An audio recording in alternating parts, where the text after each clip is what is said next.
that the board has that no violation under state law without regard to the constitutional question. So let's just talk about the next step. What is the next step for the We will file an appeal to the Circuit Court of Cook County later today.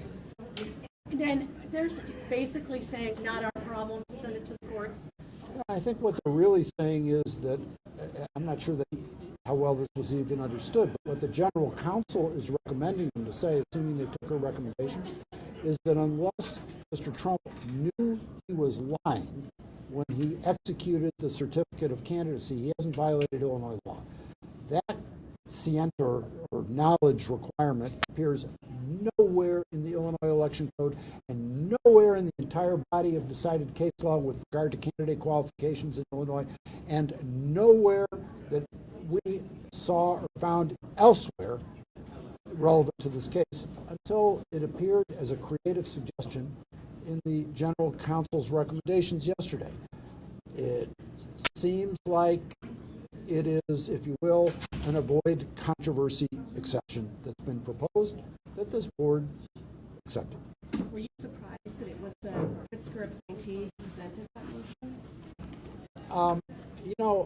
It doesn't matter to me, frankly, what party they're from or who appointed them to this board. They're a statutory authority that has statutory powers, and unless I know otherwise, I presume they all engage in those powers with good faith. How bullish are you that you'll prove victorious in the end? We're very confident. What makes you so confident? The law is clear and that the facts are overwhelming. I mean, look, the one Republican member needed to speak out in voting for this motion that an insurrection took place. What is now up to the courts is not to determine whether or not there was an insurrection. Nobody really doubts that. And by the way, Mr. Gessler, in spinning what was said about Mr. Trump's lawyer during the impeachment proceedings, again took liberty. What his lawyer said was there was not just an insurrection, there was a violent insurrection. Trump admitted it. Both houses of Congress found it. Every court to rule on the merits and every proceeding to rule on the merits have found it. I mean, honestly, do any of your viewers or any of your readers seriously think that this wasn't an armed and violent attempt to prevent the peaceful transfer of power in Washington, D.C. on January 6th? That's beyond reasonable dispute. And I think that our interpretation of the election code is correct.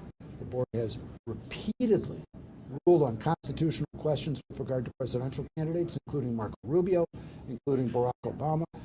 What's happened here is an avoidance of a hot potato issue. And I get the desire to do it, but the law doesn't allow you to duck when a serious matter like this comes before you. The clock's ticking. Obviously, the primary is March 19th. Do you think this will all be resolved rather quickly? Yes, very quickly. Can you have some kind of timetable? You'll have to talk to the judge who gets the case and the appellate court thereafter, perhaps the Supreme Court. No, I cannot. We will seek very expedited proceedings. Let me just put that in context with the Supreme Court holding hearings on February 8th on the Colorado case. I mean, are these appeals kind of a moot point in a way with the Supreme Court expected to rule? The United States Supreme Court is certainly having hearings on February 8th, but it's important for the Illinois objection procedures to run their course as well. Sorry, your name for everybody. Karen Lederer, Carynledderer. And let me indicate for all of you, by the way, although I was the mouthpiece at these two proceedings, the lead lawyer in this case is to my left. Could you talk about that a little bit more, in the sense that really everyone's waiting to see what the U.S. Supreme Court says? Why is this? Why bother? Well, certainly the U.S. Supreme Court could weigh in a way that would resolve this, not just in Illinois, but across the country. But there are a number of options that it could utilize that, for example, look to the Colorado procedures that say that each state should be resolving election objections according to their own procedures. If we stepped back and stepped aside and didn't pursue the Illinois objection procedure, we could be left with an unqualified, disqualified candidate once primary rolls around, even if the U.S. Supreme Court held that he did engage in insurrection and is disqualified from the presidency. What about those who say this was political or governmental cowardice by the board to not engage? The board is exercising its duty to the best of its abilities. We certainly think that the decision was an incorrect one. We'll bring this up on appeal and move forward. Basically, but they did say we don't have the authority to rule on the constitutional issue. Am I correct in interpreting that from what you said and what I heard? I would interpret it slightly differently, but it is unclear. The fact that we're out here wondering about it is not a good thing, right? But I think what they ruled is, is that the suggestion that there is a knowing lie requirement under the law is applicable, and therefore we didn't prove that Mr. Trump knew that he lied when he certified that he was qualified for presidency. We think that's factually incorrect, and as we made clear in that hearing room, there's no legal authority for that proposition. Did you come in expecting 4-4?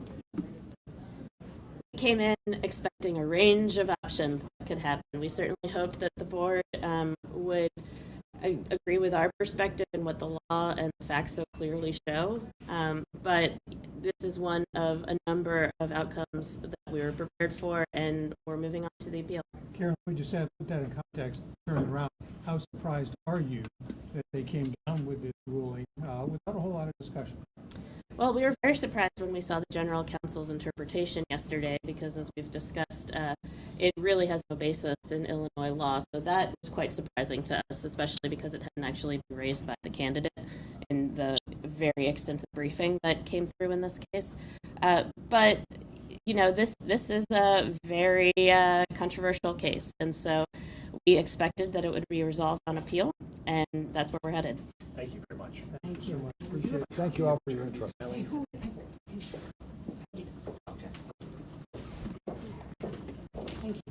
Board member through, so we can get back to work. Board members.